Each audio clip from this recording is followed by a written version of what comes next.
En esta oportunidad vamos a abordar los tres reinos y hoy el reino de las tinieblas. Quiero iniciar la exposición en esta noche diciendo que deseo ilustrar que Dios tiene un plan para nuestra vida, que Él llevará a cabo su voluntad y que sus propósitos van a triunfar en nuestra vida, que su poder es suficiente para salvarnos y que es en la unión con Jesucristo donde está la clave para la victoria sobre el mal. En numerología bíblica, cada número que es preponderante tiene un significado. En la Biblia existen números que aparecen con frecuencia. Por ejemplo, el número 40. El número 40 es un número muy importante en la Biblia. 40 días y 40 noches duró el diluvio. 40 días desafió Goliat el gigante a Israel.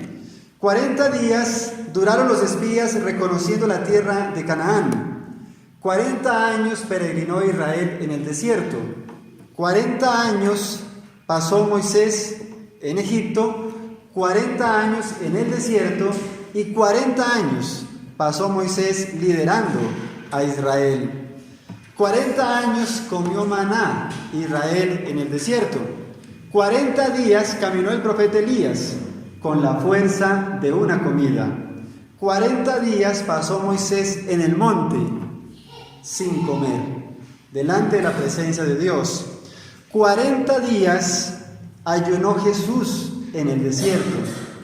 ¿Qué significa el número 40? 40 son los años de una generación. El número 40 significa cambio. Cada vez que el número 40 es mencionado en la Biblia, es porque iba a suceder un cambio. Tras los 40 días y 40 noches del diluvio, la generación que estaba sucumbió y Dios resucitó una nueva generación. Tras los 40 días de ayuno, Jesús dejó su vida privada e inició su ministerio público. Ahora, pero también existen otros números, el número 7. En la Biblia se menciona 7 iglesias, 7 sellos, 7 trompetas, 7 ángeles, 7 ojos, 7 cuernos, 7 espíritus. Y el número 7 no es menos importante. El número 7 significa perfección. En el número 7 se ve reflejada la perfección de Dios en su obrar. Pero hay un número que deseo referirme también y es el número 3. El número 3 significa totalidad. Pasado, presente y futuro hacen la totalidad del tiempo. El camino, la verdad y la vida definen la totalidad de lo que es Jesucristo. Espíritu, alma y cuerpo hacen la totalidad del ser. Bestia, dragón y falso profeta en Apocalipsis 16 hacen la totalidad del mal. Padre, Hijo y Espíritu Santo hacen la totalidad de la deidad. Primero, segundo y tercer mensaje angélico son la totalidad del mensaje de Dios para la humanidad. La carne, el diablo y el mundo son la totalidad de los enemigos y las luchas del hombre. Justificación, santificación y glorificación son la totalidad de la obra de Dios en nosotros y por nosotros. Y es así que hablando del número 3, encontramos en la Biblia que existen 3 reinos. El reino de las tinieblas, del que hablaremos hoy. El reino de la gracia, del que hablaremos mañana en las horas de la mañana. Y el reino de la gloria, del que hablaremos mañana en las horas de la tarde. Están invitados para el día de mañana. Estos 3 reinos son la totalidad de los reinos. Podemos decir que en el presente aún existen algunas monarquías, pero en el presente solo existen 2 reinos, y son el reino de las tinieblas y el reino de la gracia. A futuro se instaurará el reino de la gloria, pero en el presente solo existen estos 2 reinos, reino de las tinieblas y el reino de la gracia. Y lo más interesante de la existencia de estos 2 reinos hoy es que usted y yo pertenecemos a uno de estos 2, al reino de las tinieblas o al reino de la gracia. Si usted no ha elegido pertenecer al reino de la gracia, déjeme decirle que ya usted eligió pertenecer al reino de las tinieblas. No escoger el reino de la gracia nos pone en el reino de las tinieblas. El reino de las tinieblas es descrito en la palabra de Dios, Efesios capítulo 6, versículo 12, porque no tenemos lucha contra sangre y carne, sino contra principados, contra potestades, contra los gobernadores de las tinieblas de este mundo, contra malicias espirituales en los aires. El apóstol Pablo describe que la lucha del ser humano es contra los gobernadores de las tinieblas. El hecho que existan gobernadores de las tinieblas es una evidencia de que existe un reino de las tinieblas. No existe un rey si no existe un reino. No podemos ocultar y tratar de tapar el sol con la palma de la mano.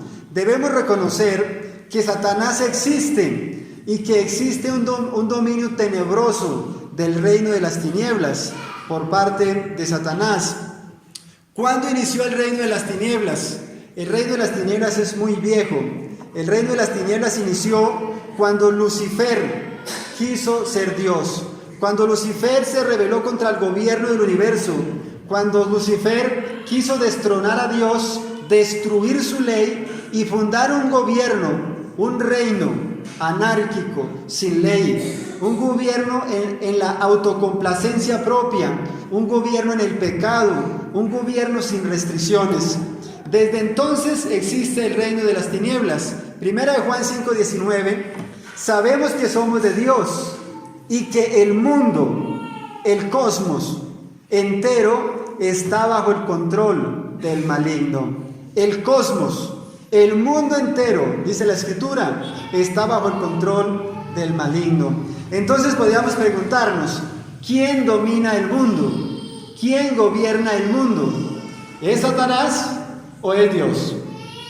Dios es el soberano del universo, pero le ha permitido a Satanás ejercer su poder y su dominio, a fin de que su carácter malévolo pueda ser revelado plenamente, para que cuando Satanás sea destruido finalmente, la justicia de Dios pueda ser vindicada.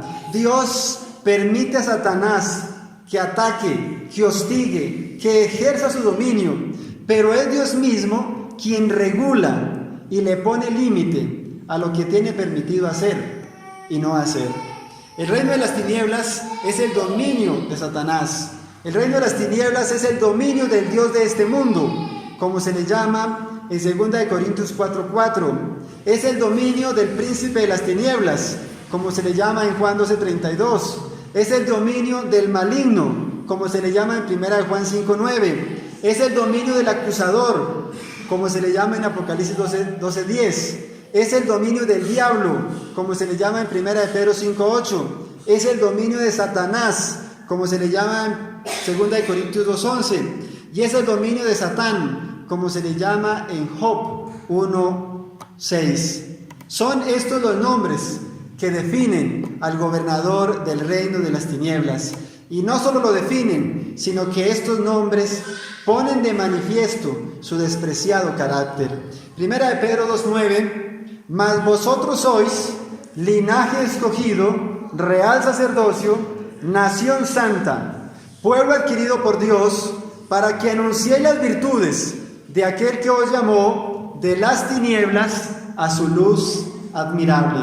Esas tinieblas a que se refiere aquí el apóstol Pedro son las tinieblas de Satanás, son las tinieblas de la oscuridad, son las tinieblas del que vive sin Cristo, son las tinieblas de la oscuridad doctrinal, son las tinieblas donde hemos sido rescatados, donde hemos venido por la gracia de Dios. Esas tinieblas son el imperio del mal, donde Satanás arrastra a todos los que muerden su carnada. El reino de las tinieblas es el imperio de Satanás.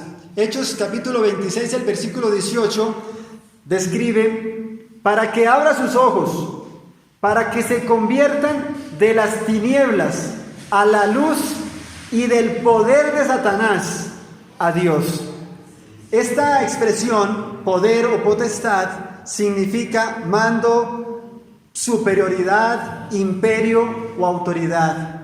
Eso nos hace pensar que Satanás tiene un imperio sobre este mundo, y es el imperio del mal. es un imperio de muerte, es un imperio de desgracia, es un imperio de desolación. Pero debemos reconocer que Satanás tiene un dominio que Dios le ha permitido sobre este mundo. El dominio o el reino de las tinieblas, que es el reino de Satanás, es un reino de esclavitud, es un reino de miseria, es un reino de desgracia.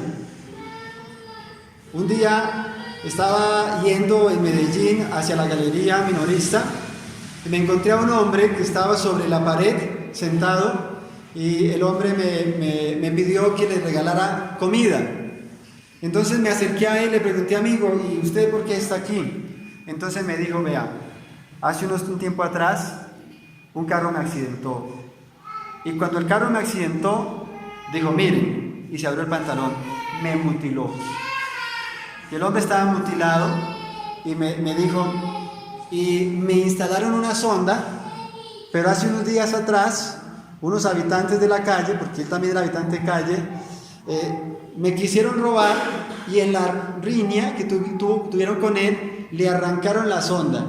Digo, y ahora me encuentro sin sonda y estoy todo mojado. Y se dio la espalda y, por supuesto, estaba todo mojado. Ese es el reino de las tinieblas. Es un reino de desgracia. Ese es el reino que Satanás dijo que era mejor. Estos días escuchamos por las noticias una madre que, angustiada porque tenía cáncer, porque tenía deudas, porque tenía problemas en su hogar, porque su marido la dejó y la abandonó después de que supo que tenía cáncer, llegar hasta un puente, abrazar a su hijo y en la más profunda desesperación, no viendo otra salida, arrojarse desde allí. Este es el reino de las tinieblas, este reino de desgracia, de desolación, este reino de esclavitud y miseria, que Satanás dice que es el reino mejor que tenía para ofrecer, es el reino del maligno. El reino de las tinieblas es un reino de humillación y de la servidumbre más vil, es un reino de temor y ansiedad. Todos los que hacen el mal están con miedo, están con zozobra, su conciencia no está tranquila, constantemente sufren por causa de su conciencia.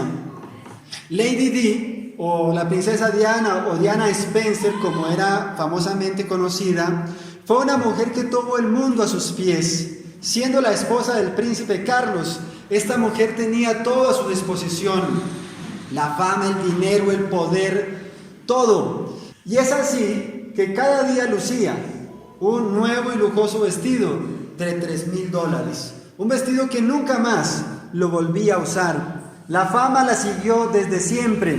Cuando se casó, aproximadamente 700 millones de personas siguieron su matrimonio por la TV. Ha sido en la historia la mujer más fotografiada y una de las personalidades más afamadas en toda la historia de la humanidad.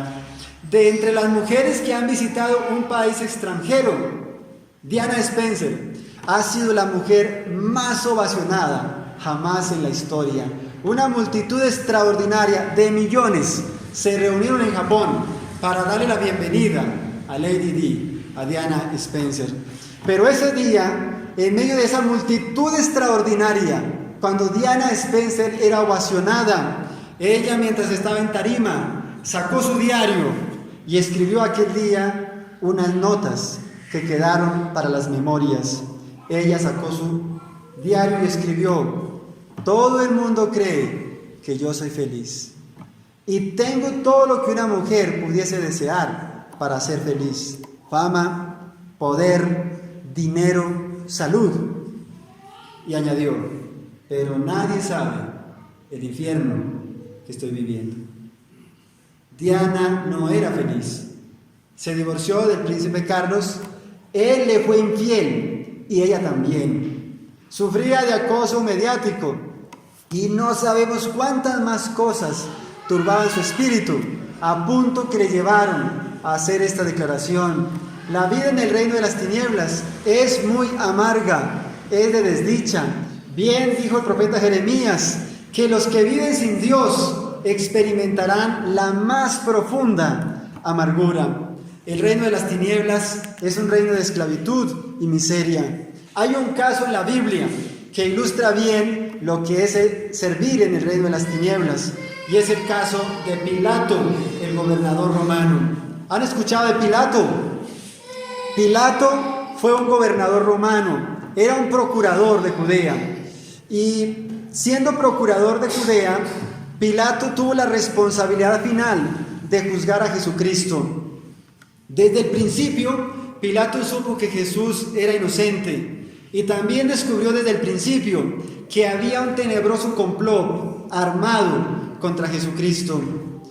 Desde el principio, Pilato reconoció en el rostro sereno del Salvador que Jesús era completamente inocente. Al reconocerlo inocente, Pilato sabía cuál era su deber. La justicia exigía que debía ser dejado inmediatamente en libertad. Pero Pilato era un gobernador que le temía la mala voluntad del pueblo. Si él se negaba a entregar a Jesús a la muerte, se iba a producir seguramente un tumulto y él tenía miedo a afrontarlo. Así que Pilato violó su conciencia. Había declarado que Jesús era inocente y sin embargo estaba dispuesto a hacerlo azotar, siendo inocente, para congraciarse con sus acusadores. Así que la turba y el pueblo que estaban allí reunidos se valieron de la indecisión de Pilato para lograr de él la condena de Jesús. Poco a poco fue Pilato violando su conciencia hasta que estuvo dispuesto a entregar al Hijo de Dios, al Salvador del mundo, a una muerte ignominiosa. Jesús no dejó perecer a Pilato sin hacer algo por él. Mientras Jesús estaba en el juicio, oró por Pilato y en otro intento de salvarlo, envió un ángel a la casa de su esposa, la mujer de Pilato, y le dio un sueño. Y en ese sueño que tuvo la mujer de Pilato, le reveló a ella la escena del juicio. Le reveló a Pilato entregando a Jesús para ser crucificado y azotado. Vio a Cristo en su segunda venida y a sus homicidas huir de su presencia. Ella, preocupada por todo lo que había contemplado, de inmediato escribió una carta y con un mensajero la envió a Pilato. Pilato la recibió antes de dictar sentencia final sobre Jesús. Pero Pilato, que era conocido por ser un gobernador débil, esta tempestad de indecisión que había provocado, rugía cada vez más, con más furia. La multitud frenética que estaba allí, donde habían mezclados con los hombres las huestes del mal, los demonios, clamaban a una voz que el Hijo de Dios fuese entregado a la muerte. Así que las burlas y los escarnios se mezclaban con los juramentos. Y es aquí donde la tierra y los cielos deben maravillarse, donde debemos contemplar al opresor y al oprimido. Era la humillación de Jesús la garantía de su exaltación futura. El pueblo sabía que Pilato era un gobernador sospechoso para el gobierno romano, así que si no condenaba a Jesús, él perdería el puesto. Entonces Pilato mandó traer agua, se lavó las manos delante de la multitud y con temor y condenándose a sí mismo, miró al Salvador y miró a la multitud. En el vasto que estaba allí reunido, el único rostro sereno, tranquilo, era el rostro del Salvador. Pilato reconoció en el rostro de Jesús a Dios.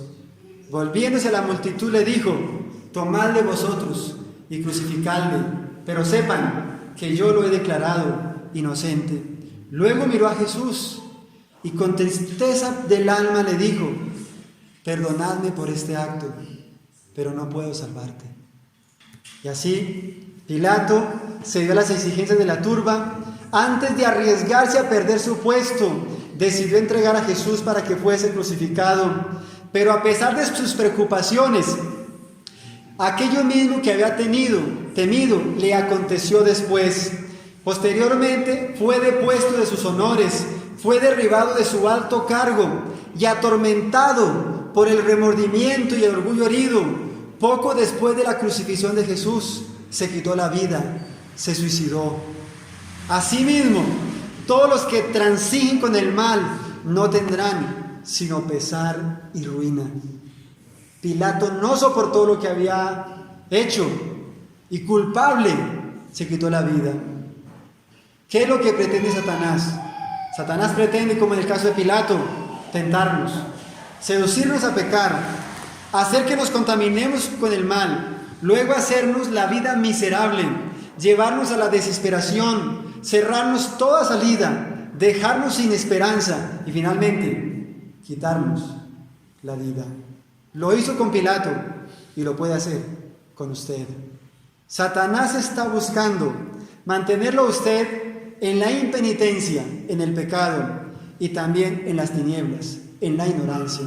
Que usted se mantenga en las malas prácticas, en la iniquidad, en la complacencia pecaminosa de la carne, en la búsqueda de la lujuria, en el alcohol, en los vicios y las drogas. Que usted se mantenga en ese estado de impenitencia, pero también que usted se mantenga en las tinieblas.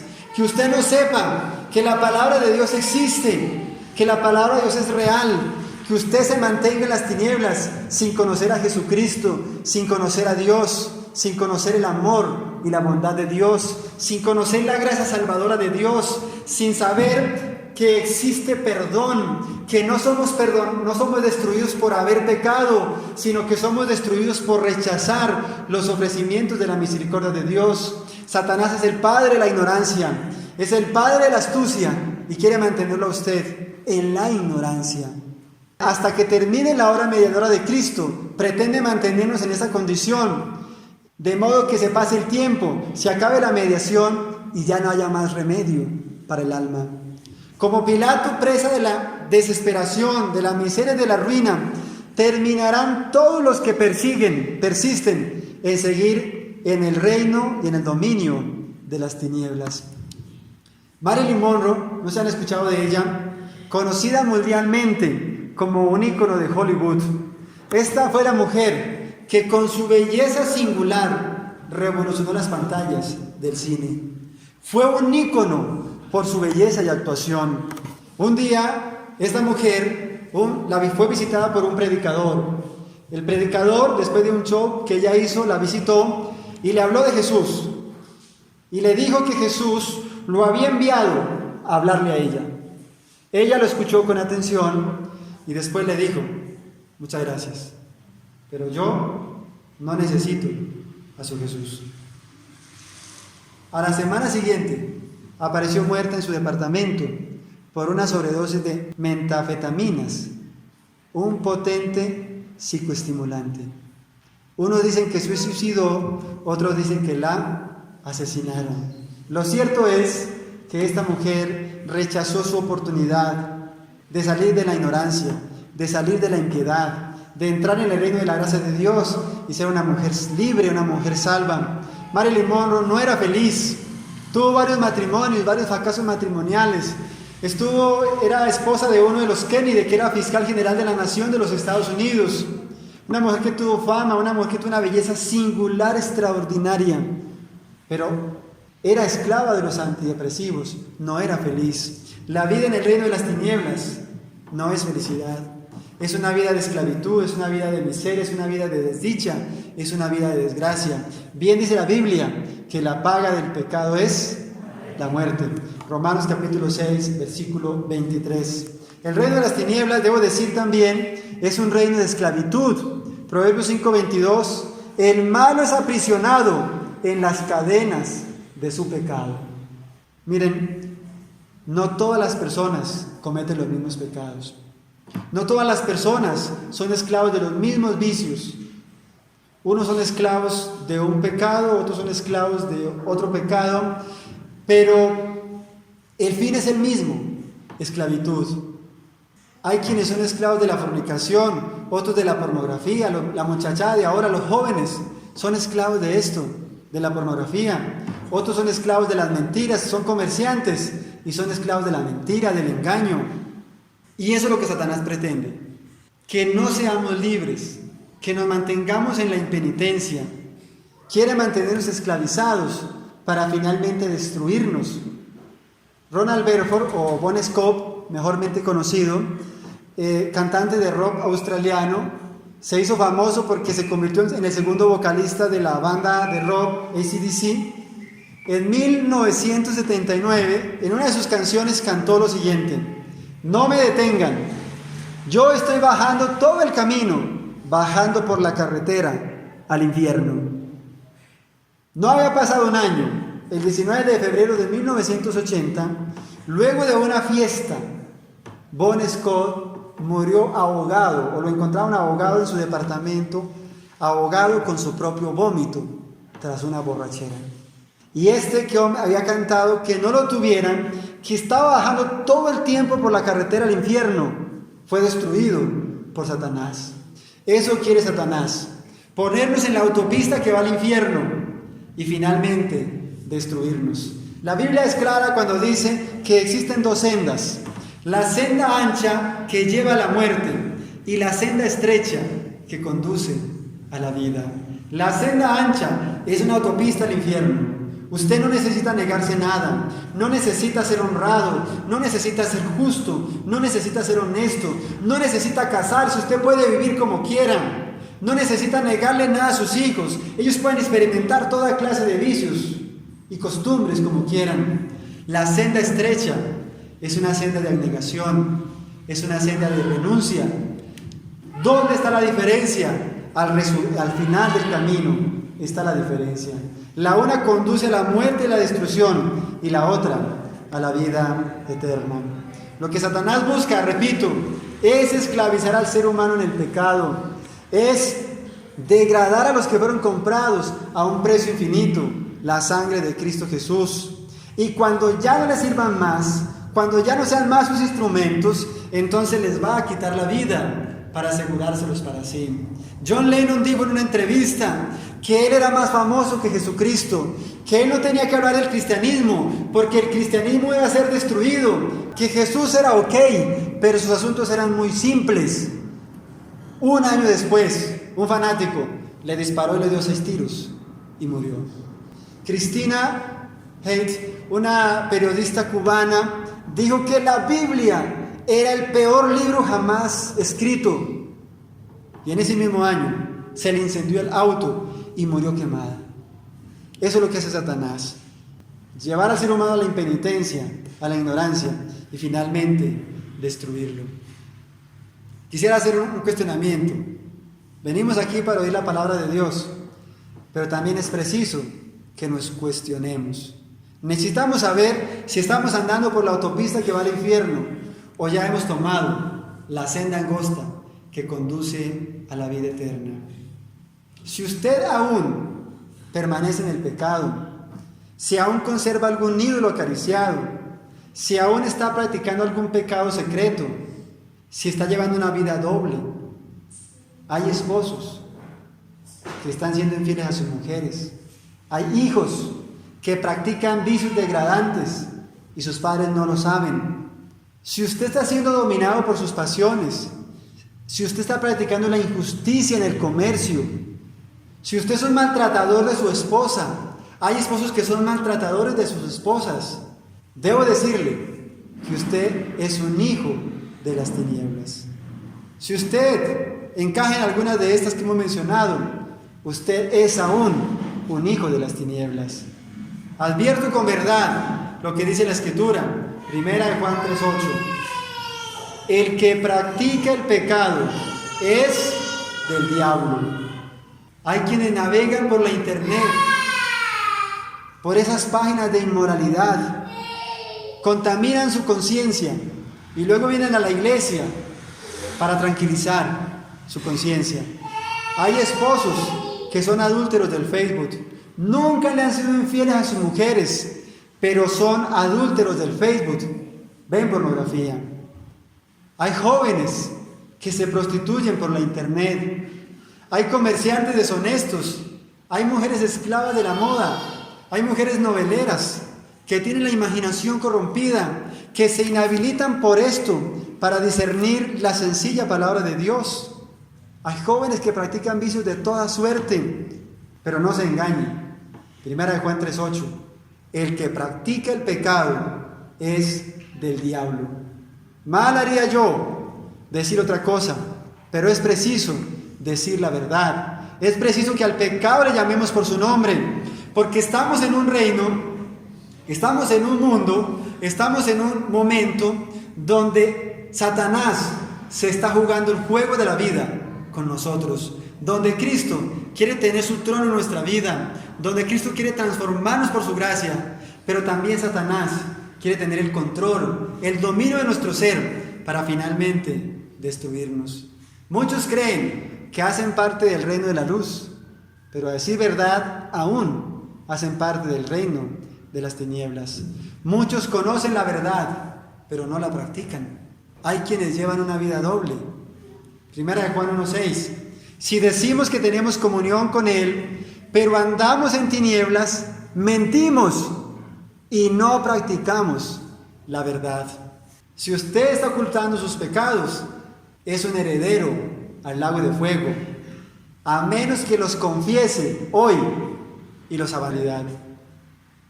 El reino de las tinieblas es un reino de fuerza.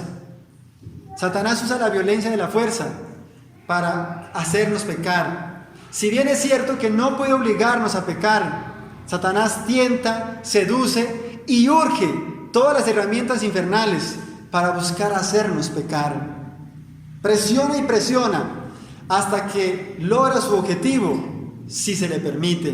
El plan del diablo para su vida es a largo plazo. No se descuide. Satanás tiene un plan para destruirlo y a él no le importa si para lograr su plan tiene que esperar 1, 5, 10, 15, 20, 40 o 100 años. El plan de Satanás es destruirlo y su plan es a largo plazo. Satanás, por ejemplo, ha creado doctrinas de miedo, como la del infierno eterno, para infundir miedo en el pecador, por cuanto todos los que sirven a Dios por miedo recibirán justo lo que temían, la condenación en el lago de fuego. Jonathan Edwards predicó un sermón titulado Pecadores en las manos de un Dios airado. Y fue tal el fervor y el ánimo con que Jonathan Edwards predicó el sermón, que ese día la gente se agarraba de las sillas, porque les parecía que se iban a caer al infierno. Les invito a buscar en la web y a escuchar el sermón de Jonathan Edwards. Pero no es el miedo lo que debe inducirnos a servir al Señor. No es el temor a perderse, no es el temor al castigo, no es el temor a recibir la ira de Dios lo que debe motivarnos. Debe ser el amor puro y sublime de Jesús lo que debe inspirar nuestro servicio a Jesucristo. Uno pudiera servirle al Señor como le sirve el esclavo al amo, por miedo, por temor al látigo. O también pudiera servirle como sirve el jornalero a su patrón, por amor a la paga. Pero es mejor servirle a Dios como sirven los hijos a los padres, por amor. Jesucristo quiere que le sirvamos por amor. No nos dejemos aterrorizar por el miedo, pero necesitamos ser constreñidos por el amor de Jesucristo. El miedo no conduce a nada. Unos jóvenes universitarios querían un día hacer una broma a los habitantes de su barrio. Así que tomaron a un compañero y lo vistieron de diablo. Consiguieron un disfraz bien confeccionado y disfrazaron a un compañero de diablo. Como eran bastantes, el compañero diablo salió a la calle y ellos atrás empezaron a hacer algarabía. El diablo, el diablo, el diablo, llegó el diablo. Y la gente en la calle empezó a ver el compañero diablo y todos se empezaron a espantar. Y entonces fue tal el movimiento que se despertó que todo el mundo corrió a buscar lugar, y fue tal el asunto que el mismo diablo, el compañero diablo, se sintió asustado también, y entonces para buscar refugio se entró a una iglesia y se sentó asustado. El diablo, compañero diablo, se sentó al lado de una señora, y la señora se quedó estupefacta cuando lo miró y le dijo: señor diablo, no me lleve. Usted sabe, le dijo, usted sabe que yo vengo a la iglesia, usted sabe que yo vengo a la iglesia, pero usted también sabrá que tiene un lugar en mi vida y de cómo le sirvo cuando no estoy en la iglesia. ¿Qué les parece? Esa es la experiencia de muchos. Si les apareciera el diablo, esa sería la misma suerte. Satanás pretende que si usted no ha hecho su decisión por Cristo, no la haga nunca. Satanás pretende retenerlo en el pecado, en sus malas prácticas, en su injusticia, en la iniquidad. Porque si así lo mantiene, finalmente se lo va a llevar el diablo, como dice el dicho. Satanás pretende que si usted ya se hizo seguidor de Cristo, pero aún no se ha bautizado, nunca se bautice. Le ponga peros a la doctrina, le ponga peros a las normas, le ponga peros al pastor, le ponga peros a los programas de la iglesia, le ponga peros a todo. Esta iglesia no es perfecta, yo pensé que la iglesia era perfecta, etcétera, etcétera, para que usted nunca se decida y se mantenga en esa posición de peligro latente. Pero si usted ya se hizo seguidor de Jesús, ya es miembro, Satanás pretende hacerlo volver, traerlo de regreso otra vez al pecado, desanimarlo. Satanás le va a llenar a usted de problemas financieros, va a suscitar problemas en sus hogares. He visto con asombro que los hogares de 30 y 40 años se están disolviendo y los hogares nuevos que se están gestando apenas duran 1, 2, 3 y 4 años y se disuelven. Satanás va a buscar la manera de hacerle a usted la vida imposible para llevarlo de regreso otra vez a su reino de tinieblas. Por eso es que no se descuide. Usted que es miembro, usted que ya hizo decisión por Cristo y usted que no lo ha hecho, necesita velar, necesita buscar a Dios en oración, necesita buscar una experiencia salvadora con Jesucristo, porque Satanás está buscando una manera de destruirlo. Tenemos que hablar también del fin del reino de las tinieblas. El reino de las tinieblas no va a durar para siempre, lo que me alegra. El reino de las tinieblas va a ser destruido. Mateo 25:44, Jesús dijo a los impíos: apartaos de mí, malditos, al fuego eterno, preparado para el diablo y sus ángeles desde la fundación del mundo. La Biblia dice, en palabras claves como acabamos de mencionar, que Satanás va a ser destruido, que los demonios van a ser destruidos, que el reino de las tinieblas va a llegar a su fin. No va a haber más diablo, lo que me alegra mucho, porque el diablo es el originador del pecado, es el originador de la desgracia, de la muerte. Cada vez que sucede algo malo, ¿quién tiene la culpa?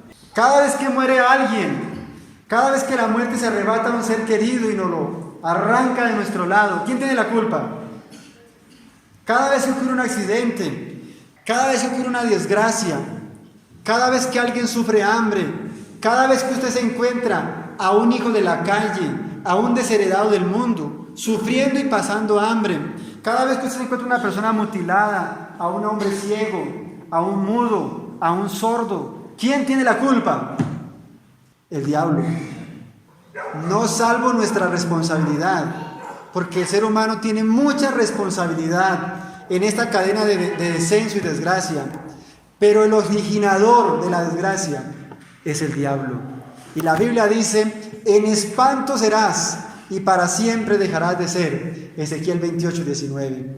Satanás va a ser destruido para siempre, dejará de ser por la eternidad. Apocalipsis 20:10. Y el diablo que los engañaba fue lanzado en el lago de fuego y azufre, donde está la bestia, el falso profeta y el dragón. Satanás será aniquilado para siempre, porque aquí viene el día ardiente como de un horno, y todos los soberbios, todos los que hacen maldad serán estopa. Aquel día vendrá, los abrazará, ha dicho Jehová de los ejércitos, y no les dejará ni raíz ni rama. ¿Quiénes serán destruidos en ese día ardiente como un horno? Todos los soberbios. Y Satanás es el rey de los soberbios. La soberbia, el orgullo, que también son males que debemos vencer por la gracia de Dios, fueron originados en el corazón de Satanás. Pero todos los soberbios, Satanás, la raíz, y sus demonios, las ramas, y todos sus servidores, las ramas, serán destruidos para siempre. El reino de las tinieblas va a ser destruido. Pero atención a esto: cuando Jesucristo se levante para destruir el reino de las tinieblas, también va a destruir a los pecadores que se aferraron al pecado, a los vicios, a la complacencia propia, a la injusticia, a la vida egoísta. Serán también destruidos con Satanás. Mateo 1:21 dice: Jesús vino a salvar del pecado, no en el pecado. Es preciso que nos apartemos del pecado, porque todo aquel que está casado, unido en matrimonio con el pecado, será consumido por las llamas del fuego final. Jesús vino a salvarnos del pecado, no en el pecado. Es por tanto que al cielo irán pecadores arrepentidos, no pecadores empedernidos. No somos destruidos por haber pecado. El hombre es destruido por rechazar la oferta de la misericordia de Dios. El hombre es destruido por rechazar a Jesucristo. Pilato tuvo muchas oportunidades de ser salvo, pero tuvo una oportunidad áurea en su vida, y fue cuando le trajeron a Jesús delante de sí. Pilato había escuchado de oídas de Jesús, había oído de Jesús cosas maravillosas, y cuando Jesús fue traído en su presencia, Pilato fue conmovido, a tal punto que llegó a preguntarle a Jesús: bueno, Jesús, ¿y qué cosa es la verdad? Pero Pilato no esperó la respuesta. Pilato no esperó la respuesta. Pilato se dejó presionar por el pueblo, terminó vendiendo su conciencia, entregando a Jesús a la muerte, y nunca más Pilato tuvo otra oportunidad de aceptar a Jesús, de asegurarse un lugar en el reino de la gloria de Dios. Usted que está aquí hoy, usted que es miembro de iglesia, usted que es simpatizante de años o de hace poco, y usted, amigo y visitante que nos acompaña hoy, debe saber que Jesús le ama. Debe saber que Jesús murió por usted. Debe saber que Jesús soportó hasta lo indecible para salvarle. Debe saber que hoy es su día de prueba y oportunidad, como el joven rico. El joven rico tuvo una oportunidad áurea de ser salvo, de recibir a Jesús como Salvador. Y se acercó a Jesús con la pregunta: ¿qué debo hacer para ser salvo? Pero el joven rico no aceptó a Jesús ese día. Se marchó con tristeza y con razón. Nadie jamás que le dio la espalda a Jesús se marcha con alegría. Si hoy te vas de aquí sin aceptar a Jesucristo, tal vez jamás tenga otra oportunidad como esta. Si aceptas hoy a Jesucristo, Jesucristo hará la diferencia en su vida. En el 99 tuve la oportunidad de conocer al Salvador y aceptarlo en mi vida, y Jesús hizo la diferencia en mi vida. En el 99 yo trabajaba con el narcotráfico, con un tío. Trabajando con él me alcanzó el Evangelio, conocí al Salvador. Mi conciencia me dijo que ya no podía trabajar más en eso, así que un día hablé con mi tío y le dije: tío, no puedo trabajar más con usted, no trabajo más, me voy, tío, del lado suyo. Mi tío se sintió conmigo y se buscó otra persona que hiciera las veces que yo hacía. En el 2004 asesinaron a mi tío, y a la vez asesinaron a Milton, que fue quien vino a ocupar mi lugar cuando me separé de trabajar con mi tío Pacho. Jesús ha hecho la diferencia en mi vida. Jesús me ha dado un hogar maravilloso. Jesús me ha dado una mujer extraordinaria. Jesús me ha dado una hija extraordinaria. Un día, mientras Melanie leía la Biblia en Río Negro, estaba leyendo Apocalipsis capítulo 15, donde Juan vio a los salvados en el mar de vidrio, a los redimidos salvos. Y entonces Melita me miró y me dijo: papá, o sea que Juan nos vio a nosotros. Esas palabras de Melanie me llegaron a lo más profundo del alma. Si usted hoy acepta a Jesús como Salvador, si usted hoy se entrega a Jesucristo como el soberano, como el ser supremo de su vida, le aseguro que Jesús hará la diferencia en su vida. Necesita usted, si es miembro de iglesia, pero no ha tenido una experiencia salvadora, necesita tenerla hoy. Hay muchos bautizados que no han sido salvos. Con verdad se puede decir. Necesitamos a Jesucristo. Solo el poder de Jesucristo puede salvarnos de las garras del maligno. Y necesitamos hacerlo hoy. No podemos postergar más nuestra experiencia de salvación. Con dolor voy a decir lo siguiente. Tenía un hermano, tenía 25 años de edad. Mi hermano era policía, yo lo llamaba de vez en cuando, y un día estando aquí en Bogotá, yo estaba de misionero en los Llanos Orientales, iba de salida para los Llanos, saliendo de Musú, donde funcionan las oficinas de la asociación. Una mañana a las 6 de la mañana tomé el teléfono y lo llamé para saludarlo y hablarle. Ese día cuando lo llamé a las 6 de la mañana, yo nunca le hablaba así, pero ese día, en esa mañana, le llamé y le dije: hermanito, después de saludarlo, le dije: Jesucristo va a venir pronto. Y cuando Jesús venga, no nos va a preguntar cuántas casas compramos, ni cuántas carreras estudiamos, ni cuánta plata tenemos en el banco, ni cuántas fincas y cuánto ganado tenemos. Le dije ese día: Jesucristo nos va a preguntar qué hicimos con nuestra vida. Jesucristo nos va a preguntar si le aceptamos o no como Salvador, si guardamos o no sus mandamientos, si vivimos o no en justicia. Y él me dijo: hermanito, yo sé que eso es así. Yo estoy hastiado de la vida de pecado que vivo aquí en la policía. Voy a trabajar otros añitos más, me ahorro un dinero y me salgo de aquí para comenzar una nueva vida con ustedes. No había pasado un mes y me estaban llamando que mi hermano tuvo un accidente fatal después de una noche de borrachera y murió. Mi hermano estaba haciendo planes para unos añitos. Y usted, que no se ha casado, ¿cuándo se piensa casar? Y usted, que todavía está practicando algún pecado, ¿cuándo piensa abandonarlo? Y usted, que lleva años simpatizando, ¿cuándo se va a bautizar? Necesitamos una experiencia salvadora hoy.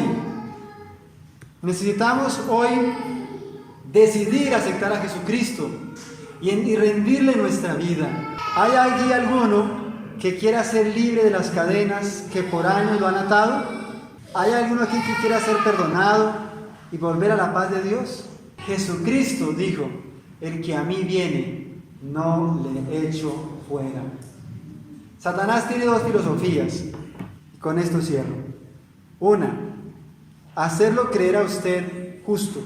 Y es común encontrar personas que dicen: yo no soy malo, no estoy en adulterio, no robo a nadie, no he matado a nadie, soy un buen esposo, doy a mis hijos todo lo que necesitan, de cuando en cuando ayudo a los que necesitan, yo soy bueno.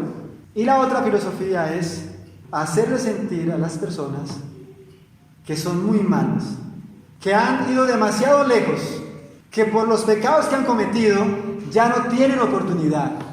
Mi tío, con el que trabajaba, pensaba de esa manera. Una noche, mientras dormían sus hijos, los 4 hijos del matrimonio, él le habló a su esposa las siguientes palabras. Mi tío se contaba en el infierno. Le habló esas palabras. Dijo: ¿cómo serán cuando estos 4 chicharroncitos, fue las palabras que él expresó, estén ardiendo en el infierno? Mi tío fue engañado por esa filosofía. Satanás le hizo pensar que él había ido demasiado lejos en su apartamiento de Dios, que sus pecados eran tal que para él no había perdón. Por favor, no se deje engañar. Eso es lo que Satanás pretende. La Biblia dice: si confesamos nuestros pecados, Él es fiel y justo para perdonar nuestros pecados. Y escuche esto: y limpiarnos de toda maldad. Y la sangre de Jesucristo, su Hijo, nos limpia de todo pecado. Venga hoy a Jesucristo. Miren, si usted no se siente salvo hoy, antes de irse a dormir, aparte un momento, a solas, póstrese delante del universo y dígale a Jesucristo: Señor Jesucristo, hoy he venido ante usted para confesar mis pecados, para que reconocer que soy un pecador, que 1000 veces he pecado contra ti. He venido ante ti para suplicarte que perdones mis pecados, que me hagas libre, que me dé la gracia de entrar en la paz, que me salves. Y Jesucristo hará el milagro que tanto hace falta en su vida. El Señor les bendiga, les dé su gracia. Y por favor, no duerman hoy sin tener la seguridad de que son salvos, de que son perdonados, de que Jesucristo es su amigo, sin tener la seguridad de que aún hay esperanza, de que Jesucristo es un Salvador que nos ama con un amor indecible, que nos está extendiendo su gracia, su amor, que está dispuesto a perdonarnos. La Biblia dice, aunque 7 veces caiga el justo, volverá a levantarse. En Jesucristo está la esperanza y la fortaleza de los siglos. Dios les bendiga. Feliz noche.